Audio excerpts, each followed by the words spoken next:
여러분은 중세시대 농노라는 계층에 대해 들어본 적 있나요? 영주의 장원을 떠날 수 없었던 비자유민이지만 고대의 노예보다는 나은 삶을 살았던 계층, 이들의 삶을 구석구석 조명해 보겠습니다.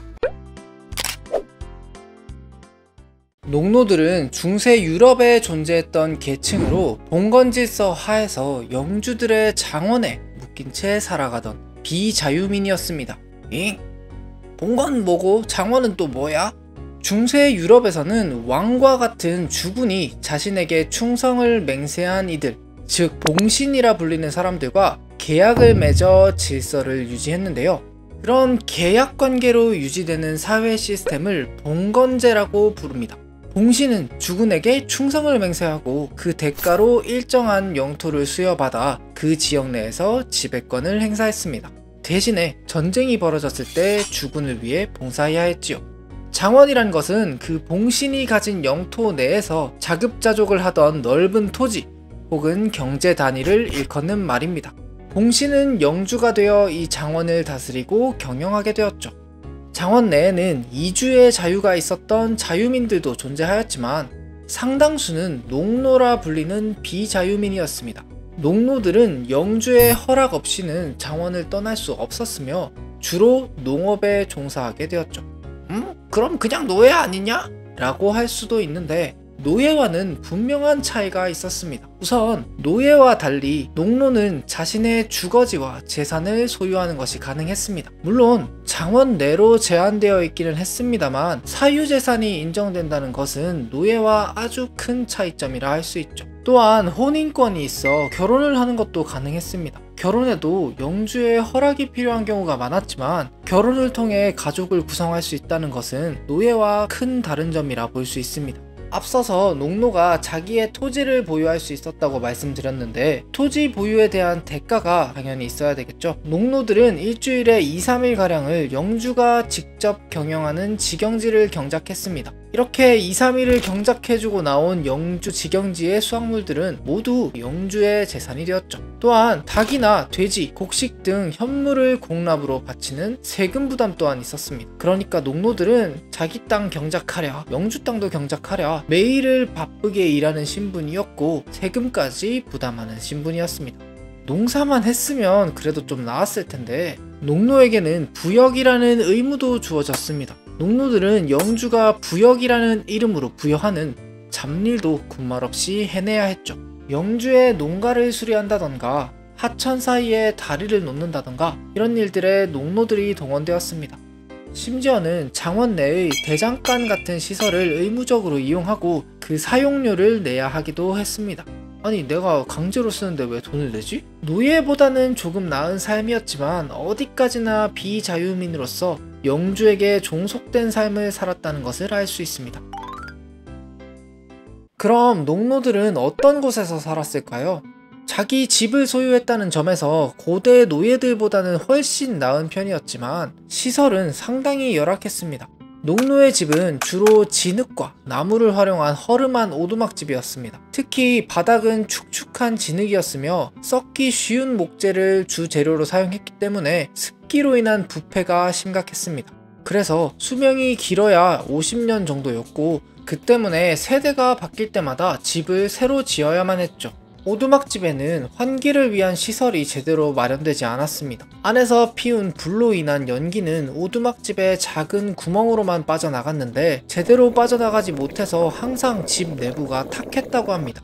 오죽하면 11세기 중세 유럽에는 이런 속담이 있을 정도였다고 합니다. 한 집안에서 3가지 나쁜 것이 있는데 물이 새는 지붕, 사악한 아내, 잘 빠져나가지 않는 연기가 바로 그것이다 라는 속담이죠.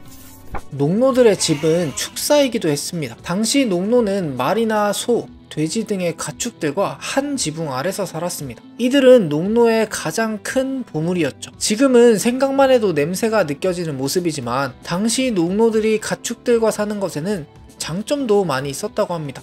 가축들의 체온이 열악한 집을 따뜻하게 만들어 주었다고도 하며 가축들의 울음소리가 야심한 밤 무서움을 달래주기도 했다고 합니다.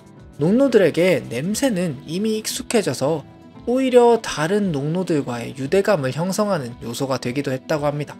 스멜.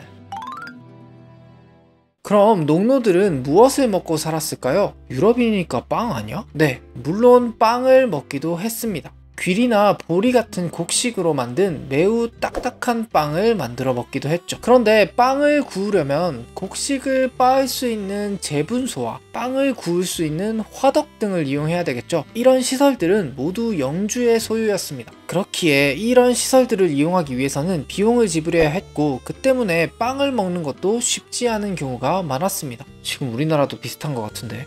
빵 대신 주로 먹었던 것은 귀리를 멀겋게 타서 먹는 귀리죽이나 순무 같은 채소 등이었다고 합니다. 지금에야 귀리죽이 오트밀로 불리면서 건강식으로 소비되지만 당시에는 굶어 죽지 않기 위해 먹는 음식에 가까웠고, 당연히 맛도 지금과는 비교조차 할 수 없는 수준이었을 것입니다. 그 밖에 직접 농사지은 채소를 많이 먹기도 했는데 순무나 양배추, 양파 같은 것들을 많이 먹었다고 합니다. 오죽하면 하층민을 멸칭으로 순무라고 부르기도 했다고 합니다.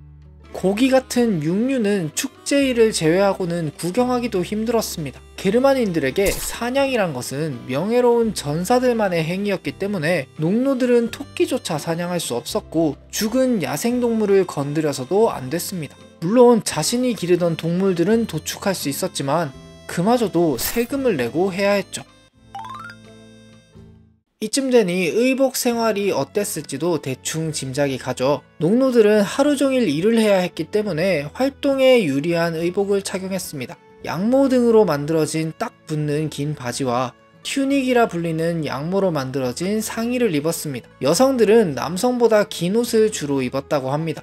더군다나 농노들은 절대 귀족처럼 보여서는 안 됐기 때문에 의복 색깔은 어두운 색으로 제한되었습니다. 주로 회색이나 갈색의 옷만 착용할 수 있었죠.